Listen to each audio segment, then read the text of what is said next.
Então, o título desse texto que nós queremos compartilhar, dessa meditação, é apesar do desespero, a vitória. Duas categorias aqui bem antagônicas, é o desespero de um lado e a vitória do outro, né? O desespero é uma condição feita, articulada, construída pelo gênero humano, né? Nós, os homens, nós temos essa capacidade, às vezes, de entrarmos em desespero. Mas a vitória, pelo outro lado, né, em contrapartida do desespero, quem dá a vitória para nós sempre é Deus. Deus, ele é o dono da vitória, Deus é que tem cuidado de nós, né? Então, nessa perspectiva, então, queremos então abordar esse tema. E apesar do desespero que muitas vezes nós passamos, há sempre a vitória de Deus para as nossas vidas e para conosco, né? E na vida, no transcurso da nossa vida, nós sempre estamos aí em situações de desesperos, né? Doença, finanças, relações, empregos, né? Tudo isso aí é uma situação desesperadora, e essas situações, em muitos casos, a maioria das situações, nós passamos então por uma desesperança, né? Então, essa desesperança nos leva, em algumas situações, a acharmos, a julgarmos que não tem mais saída, acabou. Eu diria que é o caos, né? O caos é uma condição onde não há previsibilidade nenhuma mais.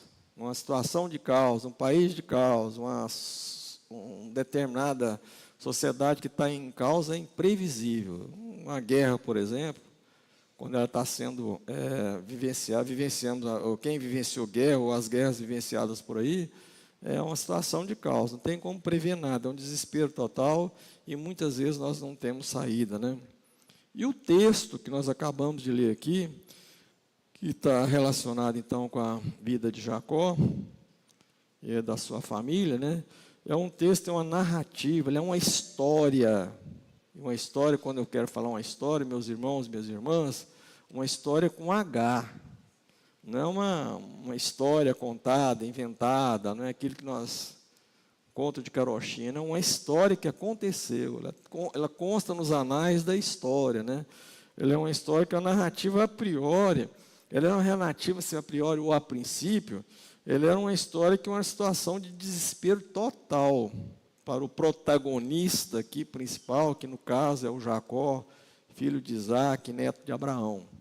Não tinha mais saída para ele. O que aguardava ele nesse momento que ele estava vivendo aqui, que ele se encontrava, era uma pior situação possível na vida dele. Ele estava ali no Val de Jaboque, no ribeiro de Jaboque, né, retornando de uma longa jornada, quando ele saiu de casa, porque o irmão dele o havia vingado de morte, e agora ele estava retornando para Canaã, e ele parou nesse local chamado Ribeiro de Jaboque, ou Val de Jaboque também conhecido, que era um riacho, um ribeirãozinho, que agora ele atravessando aquele ribeirão, ele teria que, ou iria encontrar com o irmão. Ele ia encontrar com aquilo que ele deixou para trás, né? Então, a situação vivencial, o que ele estava vivenciando nesse momento, dessa narrativa, desses 10 versículos aqui, era um desfecho de uma crise que ela começou há mais ou menos 20 anos atrás.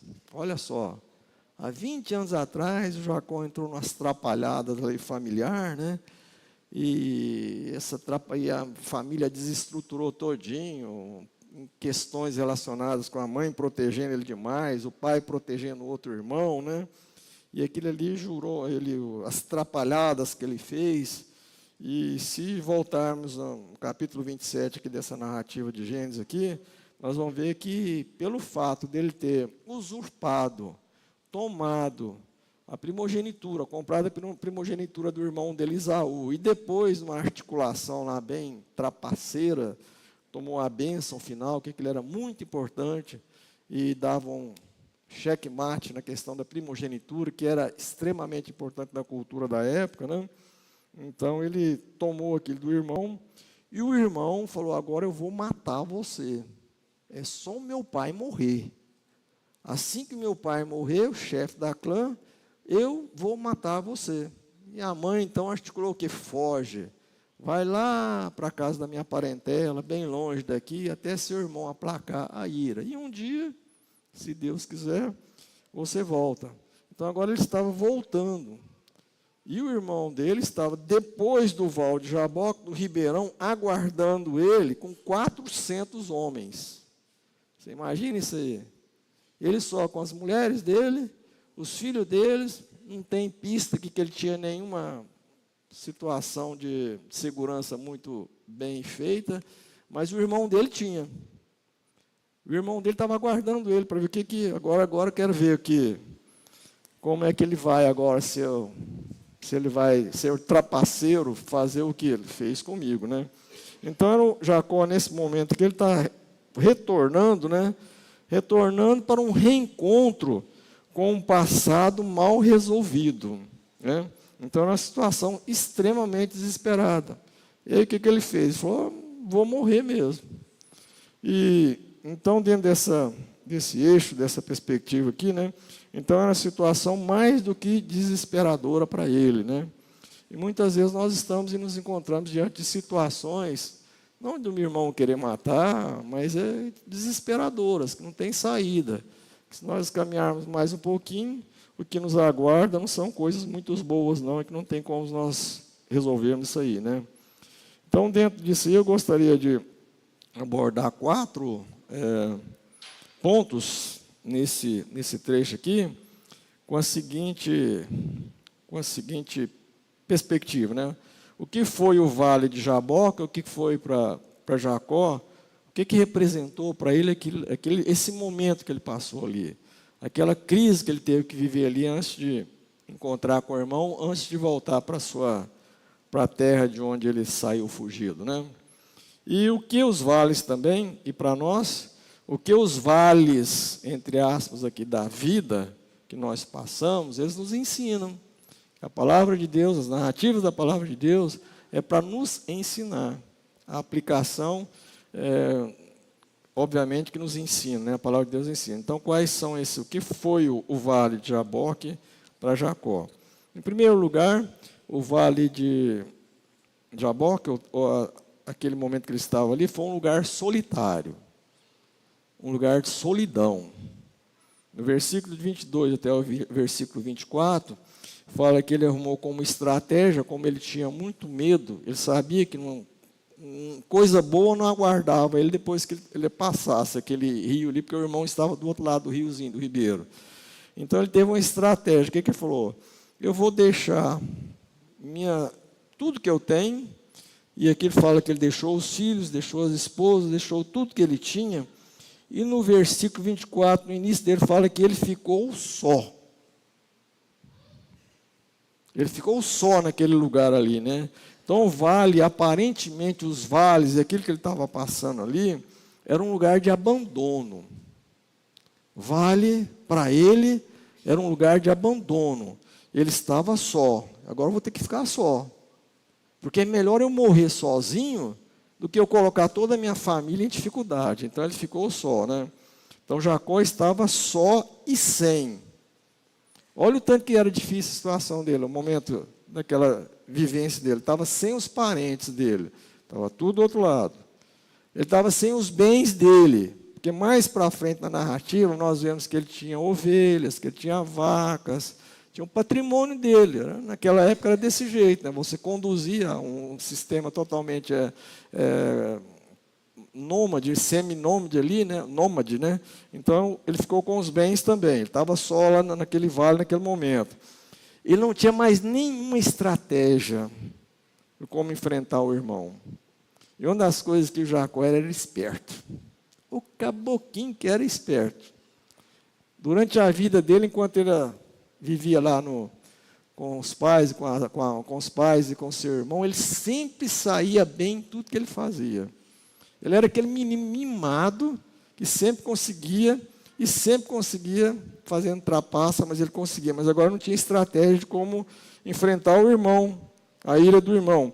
Ele não tinha mais argumentos. Ele não tinha que falar para o irmão, falar assim, o que eu vou falar para você, né? Ele não tinha a proteção da mãe. Um dos grandes problemas que ele enfrentou foi a criação dele. A mãe protegia demais o Jacó e o pai protegia o outro irmão. Por quê? O irmão dele, Esaú, era caçador. Enquanto caçador, ele levava uma boa caça para a família, para o pai. O pai gostava daquilo que ele fazia. Mas diz a palavra de Deus também, em alguns mais aqui, anterior a esse trecho aqui, da palavra de Deus, que ele fala que Jacó era um homem de tendas, que ele ficava ali só na tenda, ele ficava só na barra da saia da mãe. Então ele era um menino mimado, né? É um menino que a mãe sempre protegia, né? E aí já ficam algumas lições para nós aqui, né? Cuidado como nós criamos filhos, né? Então, em função disso aí, ele não tinha mais agora a proteção da mãe, né? Ele estava desesperado, e no versículo 32, no capítulo 32, versículo 7, fala que ele estava morrendo de medo do irmão. Então ele estava só, sem parentes, sem bem, sem argumentos, sem a proteção da mãe, desesperado e com muito medo. Enfim, qual a primeira lição que nós podemos tirar dessa primeira parte, desse primeiro tópico aí? Enfim, né? Ele estava isolado dos seus entes queridos, tudo que ele tinha, tudo que ele construiu, ficou do outro lado do Vale do Jaboque, ou seja, só. E muitas vezes, meus irmãos, minhas irmãs, meus amados, meus queridos, né? Nós encontramos em situação assim. São os vales da vida, né? Nós ficamos só, e agora o que eu vou fazer? Agora não tem mais saída, eu não tenho mais estratégia. Tudo que eu aprendi, tudo que eu construí não está valendo nada. E agora a morte, a doença, a tribulação, agora isso aí vai me sucumbir, vai me engolir, né? Era o que ele estava vivendo ali, né? Tudo que ele tinha, tudo que ele construiu, não estava valendo mais nada. Mas o vale também é um lugar de lutas. É o segundo ponto aí, vale é um lugar de lutas. Versículo 24b até o 26 demonstra a narrativa de uma luta que ele teve com o homem lá. E aquilo ali é uma teofania, teofania, quando tem uma manifestação de Deus. Então ele teve uma luta muito ferrenha. Quando nós estamos no vale, Deus nos leva até os vales, e esses vales nós temos que lutar, é uma luta. Deus quer mostrar através dessa luta para a gente, Deus quer mostrar alguma coisa, Deus quer que nós entendemos alguma coisa, Deus quer nos moldar, né? E ele teve então uma luta ferrenha, que diz no início que era um homem, mas no final, um pouco mais aqui no decorrer desse trecho, que fala que ele realmente teve uma teofania, ele teve um encontro com Deus, ele teve uma luta com Deus, né? E narra que ele saiu vencedor. Vou fazer um parênteses aqui. Não é que Deus perdeu a luta. Deus não perde para ninguém. Nós é que perdemos para Deus.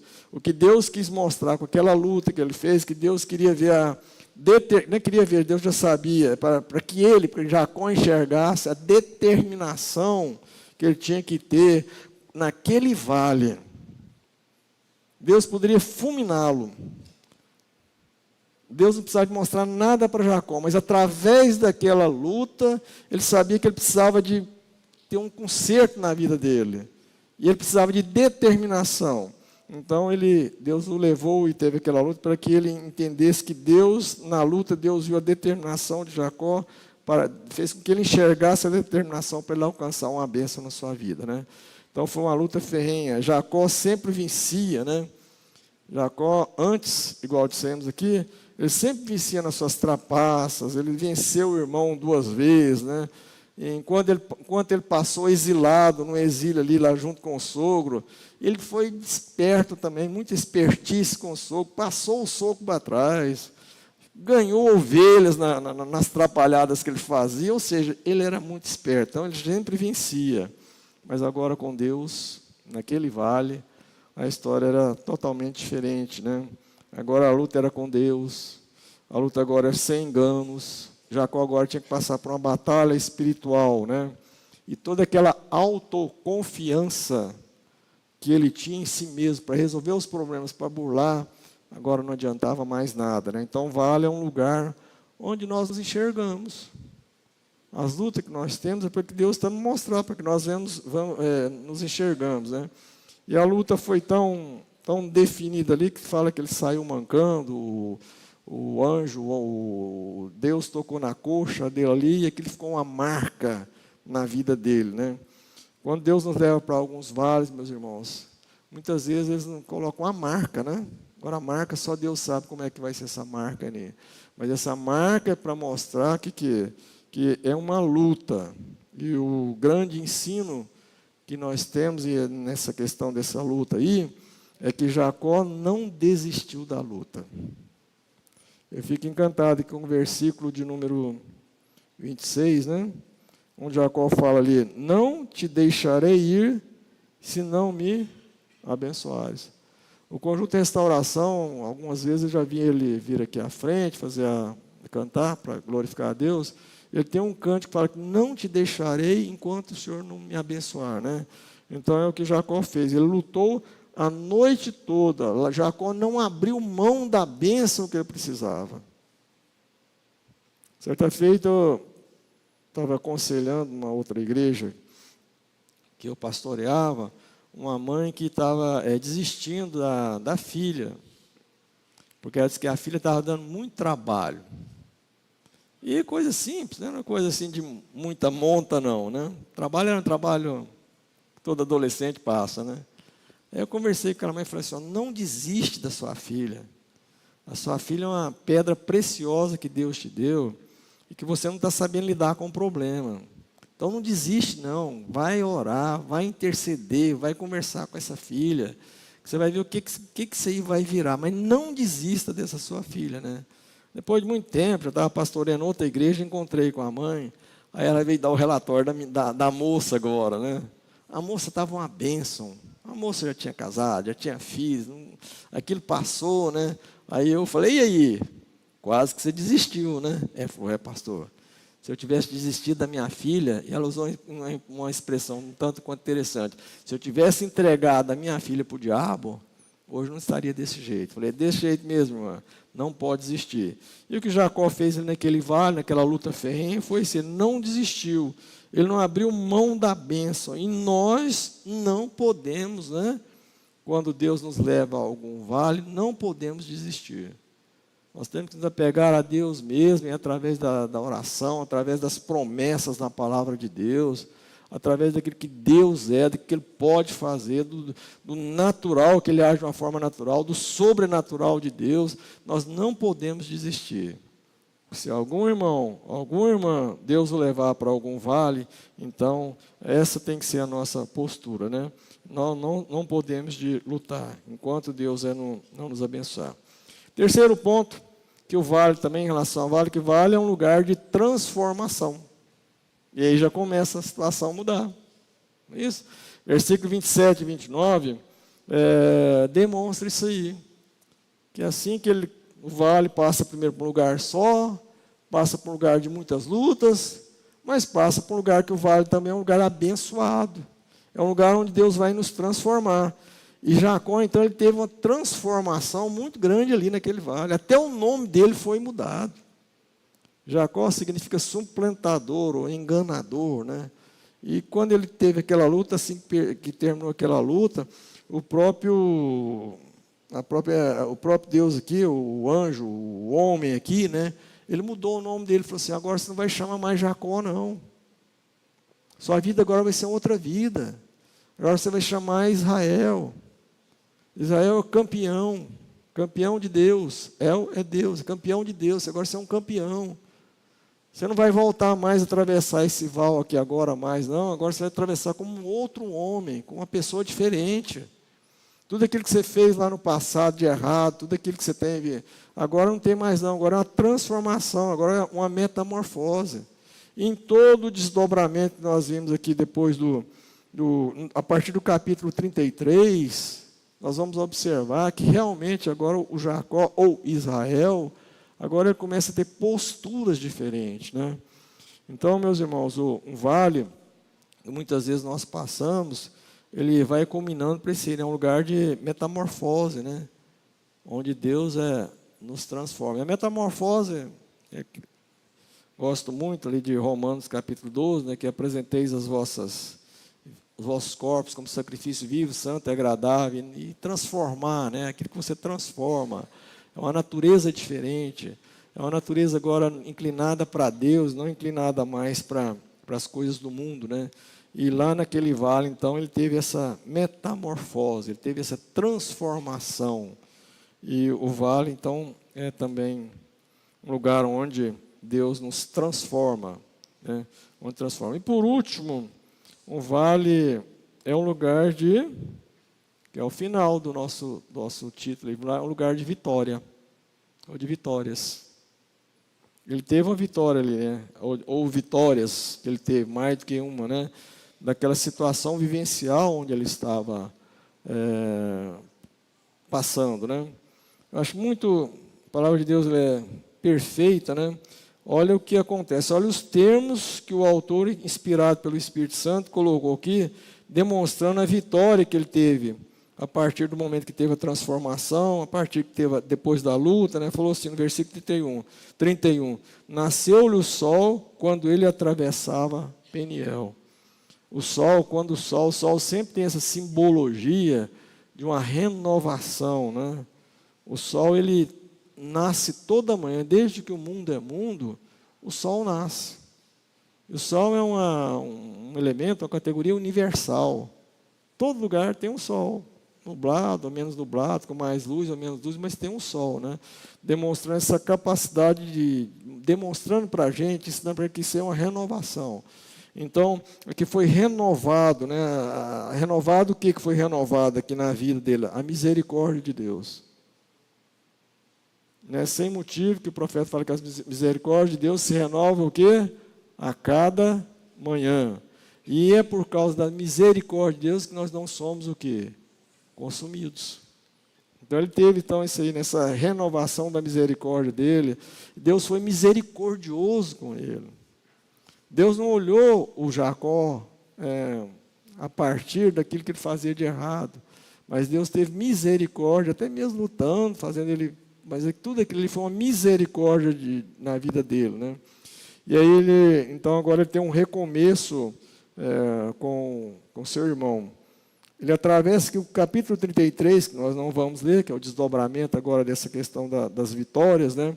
Aí tem umas sequências de vitória na vida dele.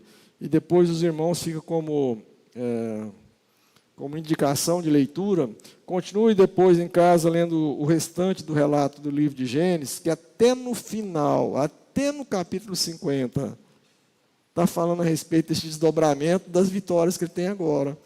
Primeira vitória que ele teve, ele atravessou. O que aconteceu? Deus tocou antes no coração do irmão dele, que tinha uma fúria de vingança. O irmão dele, em vez de querer matá-lo, abraçou, beijou, queria proteger. Olha que maravilha, né? Ele falou, meu irmão agora de vingador, vai passar o que agora? Ser o protetor dele, né? Então foi maravilhoso, então, o reencontro com o irmão, o recomeço agora de uma nova vivência com o irmão dele, né? Os filhos, tem narrativas aqui para frente também que fala dos filhos dele, logo tem a genealogia mostrando que Deus agraciou ele com muitos filhos, né? E Deus agraciou Jacó com um filho que chamou José, e esse José foi nada mais, nada menos do que o governador do Egito. Governador do Egito, só tinha um faraó e abaixo do faraó o governador. Ou seja, foi o segundo homem mais importante da maior nação daquela época. Seria o mesmo que eu pegar aqui o nosso liturgo, né? E ele vai ser o vice-presidente dos Estados Unidos. Foi a posição que o filho dele alcançou. Então, vitórias e mais vitórias, né? Por quê? Porque passou pelo vale, teve solidão, teve lutas, teve transformação, e no final, aquilo que parecia, né, um desespero, foi uma bênção na vida do nosso protagonista aqui, Jacó. Então, concluindo aqui, gostaria de concluir então com 3 situações aqui para nós, já vale também como aplicação. Primeira conclusão é o seguinte, vale, coloca aí por favor, irmão. Primeira conclusão, uma de cada vez. Vale não é um lugar de desespero. A priori pode até ser. E tem aparência de ser. Aparência não significa que é real. Aparentemente, aparência é uma coisa que aparece, que parece, mas não é. Então, o vale é um lugar de desespero, mas no final dele, que Deus quer te abençoar. Segundo, conclusão que nós tiramos então dessa exposição. Deus nos sustenta tanto nos montes quanto nos vales. A região lá de Israel, a região da Palestina, ela tem muitos montes, né? A topografia lá em todo lugar, poucos locais lá que são planos, até o deserto lá, o deserto é meio sinuoso, né? E por isso que eleva os olhos para os montes, de onde virá meu socorro, né? O salmista, porque sempre tem aquela relação de monte. E monte, quem fica? O monte é um lugar de vitória. Monte é um lugar alto, monte é um lugar onde o inimigo provavelmente não vai te alcançar. Mas não é só nos montes que Deus está nos protegendo, não. Deus nos protege, nos deve lá no fundo, no vale também, a presença de Deus está ali. Davi falou que o Senhor é meu pastor e nada me faltará. Se for lá para o vale da sombra da morte, lá também Deus estava com ele. Então, nas duas situações, em todo e qualquer lugar, que é a síntese disso aqui, né, Deus está nos sustentando. No alto da vida, como nos baixos da vida, Deus também está nos sustentando. Né? E terceira conclusão que nós tiramos aqui, que os vales da vida contribuem para o nosso crescimento espiritual. O apóstolo Paulo fala que é na fraqueza, né, que Deus ia fortalecê-lo. É na fraqueza que ele ia tirar forças. Né? Então, muitas vezes, meus irmãos, os vales também é para o nosso crescimento espiritual, para o nosso crescimento diante de Deus e onde há um quebrantamento.